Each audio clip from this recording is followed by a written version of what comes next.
Hello, good morning students.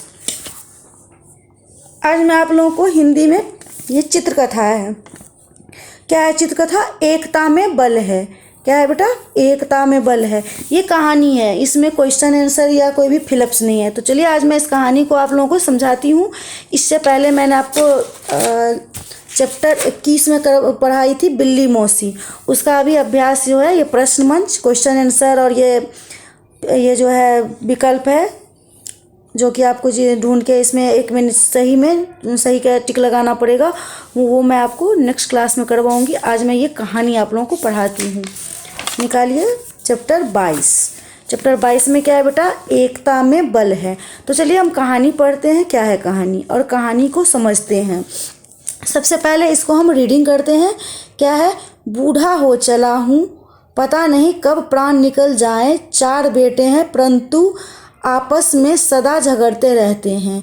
मेरे मरने पर मेरी सारी संपत्ति लड़ झगड़ कर ख़त्म कर देंगे। चलो उन्हें बुलाकर समझाता हूँ। ये बूढ़ा है। ये जो बूढ़ा है, इनके 4 बेटे हैं। ये सोच रहे हैं जो हमारे 4 बेटे हैं, मैं बूढ़ा हो गया हूँ और कब मर जाऊँगा, लेकिन ये चारों जो हैं वो कब आपस में लड़ झगड़ कर अपना संपत्ति को ख़त्म कर देंगे, बेच डालेंगे। तो चलो हम इन चारों को बैठ के पहले समझाता हूँ। तो ये क्या करते हैं? प्यारे बेटो जरा इधर आकर मेरी बात सुनो। ये अपने बच्चों से बोलते हैं, जो प्यारे बेटो आप लोग इधर आकर मेरी बात सुनो। पिताजी हम सभी आ गए हैं। क्या बात है? ये चारों बच्चे आके क्या बोलते हैं अपने पापा से, बूढ़े बाप से, जो हम सब यहाँ पे आ गए हैं आपके पास, बताइए क्या बात है। एक बहुत सरल कार्य है, मैं तुम्हें 4 धागे देता हूँ, इन्हें तोड़ डालो। ये कहानी आप लोग पहले भी सुने होंगे। यहाँ पे धागे की बात कर रहे हैं, लेकिन बहुत जगह क्या है, लकड़ी की बात होते हैं। जो चारों को एक एक करके लकड़ी देते हैं और उन्हें बोलते हैं तो इसे तोड़ के दिखाओ। तो एक एक जो लकड़ी होती है बेटा, वो क्या करते हैं, सबने एक एक लकड़ियों को तुरंत तोड़ देते हैं। फिर उसके पापा बोलते हैं जो इन चारों लकड़ियों को इकट्ठा करके तोड़ो। तो जब वो चारों को इकट्ठा करके तोड़ते हैं तो वो नहीं टूट पाता है। तो चलिए अभी इस कहानी में आगे पढ़ते हैं जो क्या है। लेकिन इसमें क्या कह रहा है? एक बहुत सरल कार्य है, मैं तुम्हें 4 धागे देता हूँ, उन्हें तोड़ डालो। यहाँ पे क्या ये बूढ़े बाप ने अपने बेटों से क्या बोले, जो हम तुम्हें 4 धागे देते हैं, इन्हें तोड़ के दिखाओ। तो इसमें क्या है, लीजिए चारों धागे तोड़ डालें। और चारों ने एक एक धागे को तुरंत ही तोड़ डालें। शाबाश, तुम बड़े बहादुर हो। अब तुम इस रस्सी को तोड़ दो। फिर क्या हुआ? वो पतला सा जो धागा था उसे तो चारों ने एक एक करके तुरंत ही तोड़ दिए। लेकिन ये मोटा सा रस्सी जो है वो बोले तोड़ने के लिए, क्योंकि ये मोटा सा रस्सी देख रहे हैं, ये बहुत सारे धागे को मिलाकर ये रस्सी बना है। तो ये रस्सी को तोड़ना मुश्किल है। तो फिर दूसरा ने भी कहा तीसरा ने भी, चौथा ने भी। मतलब ये मोटा सा रस्सी किसी से नहीं टूट पाया। ठीक है बेटा? अरे यह रस्सी तो टूट ही नहीं रही है। आप लोग ये रस्सी देख रहे हैं, कितना मोटा रस्सी है। ये बहुत सारे धागे को लपेट के बनाया गया होगा। ये चारों मिलके इसे खींच रहे हैं, फिर भी ये नहीं टूट रहा है। कितनी अजीब बात है, तुम सबने धागे तो तोड़ दिए, परंतु तुम में से कोई भी रस्सी ना तोड़ पाया।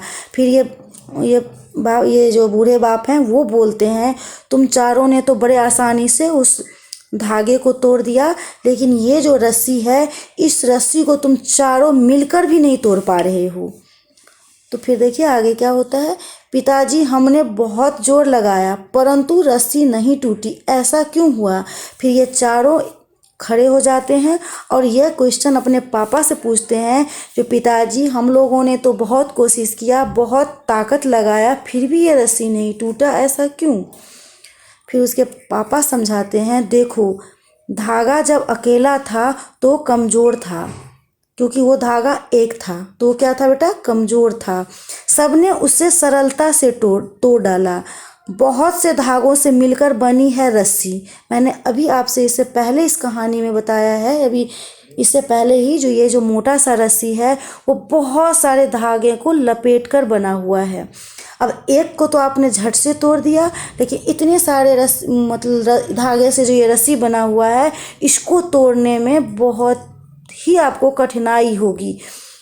तो यही है, बहुत से धागों से मिलकर बनी है रस्सी, उसमें ढेर सारी शक्ति आ गई।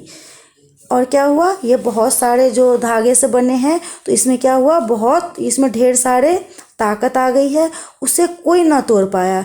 जानते हो इससे किस बात का पता चलता है? अब बताओ, जो इससे इस कहानी से हमें क्या मोरल मिलती है, क्या हमें शिक्षा मिलती है? अब बताओ, ये जो क्वेश्चंस है, ये जो बहुत सारे क्वेश्चंस किए हैं, समझाए हैं एक रस्सी के द्वारा, ये पापा पिताजी अपने बच्चों को क्या समझाना चाहते हैं? अभी मैंने इसका हेडिंग पढ़ाया है आप लोगों को, जो एकता में ही बल है।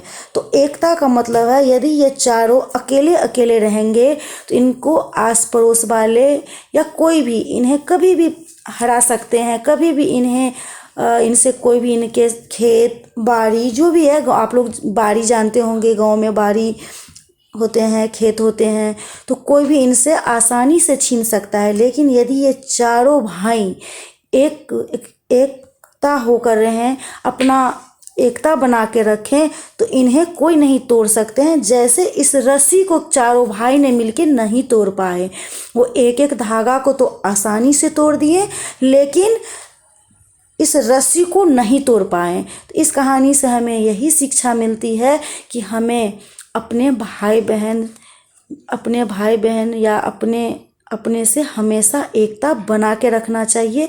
एकता में ही बल है। तो इस कहानी से हमें क्या शिक्षा मिलती है? जो एकता में ही बल है। चलिए इसके आगे भी देखते हैं, कुछ है। हाँ है, इसके आगे भी है। फिर नहीं पिताजी आप ही बताइए।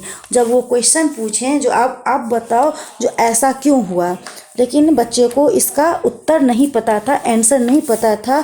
फिर उन्होंने क्या कहा अपने पिताजी से, जो नहीं पिताजी आप ही मुझे बताइए। इससे पता चलता है कि एकता में शक्ति होती है। मैंने अभी आपको बताई हूँ, जो एकता में क्या होता है, बल होता है, शक्ति होती है। अलग अलग रहकर सब कमज़ोर हो जाते हैं, अलग अलग रह के क्या होता है, सब कमज़ोर पड़ जाते हैं। इस बात से तुम सबको क्या सीख मिलती है? यह सीख मिलती है कि मिलकर रहो, अलग अलग रहने से धागे की तरह हमें कोई भी तोड़ देगा। अभी मैंने आपको बताया, ये 4 धागा पतला पतला आप लोगों को दिख रहा है, तो यही ये बापूजी अपने बच्चों को समझा रहे हैं कि इस धागे की तरह, जैसे कि तुमने एक एक करके इस धागे को तोड़ दिया, वैसे ही तुम लोग यदि अलग अलग रहोगे तो तुम्हें भी इस धागे की तरह कोई भी तोड़ सकता है, कोई भी तोड़ देगा। लेकिन यदि तुम उस मोटे रस्सी की तरह चारों मिलकर रहोगे तो तुम्हें कोई नहीं तोड़ सकता है। ठीक है, अब तुम सब मिलकर रहना। तो चलो, इस कहानी से हमें क्या सीख मिलती है? इस कहानी से हमें यही सीख मिलती है कि मिलकर रहो, अलग अलग रहने से धागे की तरह हमें कोई भी तोड़ देगा। ये चैप्टर आप लोगों को कंप्लीट हो गया। इस चैप्टर को आप लोग खुद से भी थोड़ा रीडिंग कीजिएगा, खुद से भी पढ़िएगा, क्योंकि आप लोग फर्स्ट जब 2-3 महीना के बाद सेकंड क्लास में चले जाएंगे तो आप लोगों की रीडिंग बेहतर होनी चाहिए। ओके बेटा, थैंक यू।